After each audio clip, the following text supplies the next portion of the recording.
Hi guys, good morning sa inyo. Another day, another video na naman na tungkol sa mga bantam ating pag-uusapan. Sa ngayon guys, ay nagpaligo ako ng mga manok, makulimlim ngayon eh. May na-discover akong kulay na pinaliguan kong manok, si Midoriya. Di pala kulay puti yun.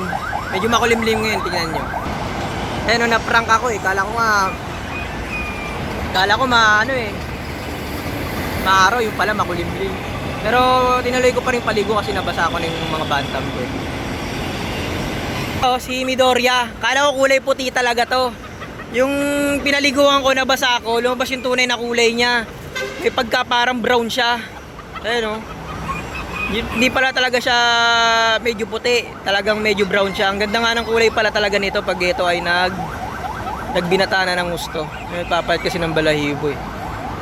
Makikita niyo sa mga nakaraang mga video ko, ganda ng kulay niya, puting-puti siya doon. Halos yung kulay niya lang parang may halo lang, parang ano lang siya, parang kulay dirty white, mga ganun. Ngayon pinaliguan ko siya, ito pala talaga yung tunay na kulay niya, yung balahibo niya. Ayan oh.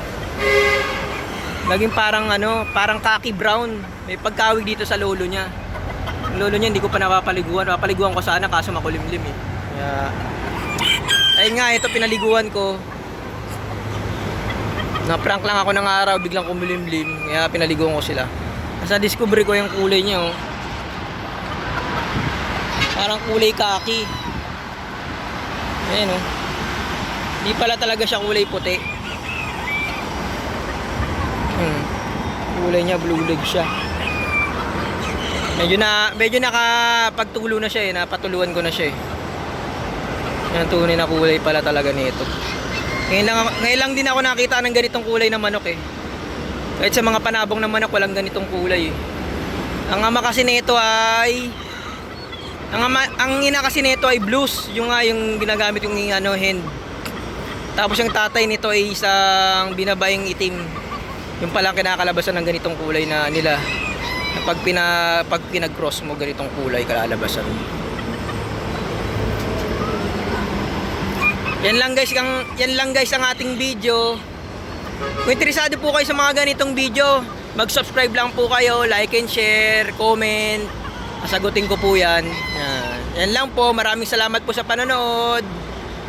Bye po muna. Nga pala guys, so tuyo na siya si Midoriya. Diba puti siya? Isang binabaing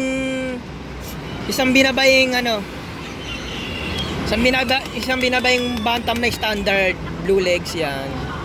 Kulay puti talaga siya pag tuyo siya eh. Pero pag nababasa siya, kulay na siya.